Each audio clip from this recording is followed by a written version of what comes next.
The portion of scripture that I want to talk to you today about is a scripture that absolutely changed my life. The story I'm going to talk about is the story out of Luke. It's the prodigal son, the son that was dead but is now alive, the son that was lost but is now found. Particularly, what I'm going to talk about is Luke 15, verses 20 through 23.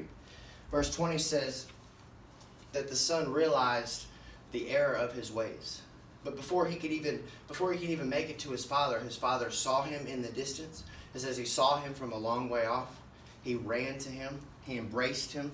He hugged him. He loved him. He had compassion on him. See, this is the portion of the scripture that tells us that when we realize the error of our ways, that's not at the point where we start to do anything. When we realize the error of our ways, that's where our Father takes over and starts running towards us. That's when our Father runs to us and embraces us. The next scripture, 21, is the son running to his father, and after being embraced by his father, he starts apologizing. He starts saying, "Father, I'm not worthy. I've sinned before you. I've sinned before God. I've sinned before heaven. I'm not worthy to be called your son." And my favorite part is the next verse, verse 23, when the father, he doesn't even acknowledge what his son says. He doesn't even acknowledge the confession of his son. See, because when the son first looked at his father, when the son first realized, my father's servants eat better than I do.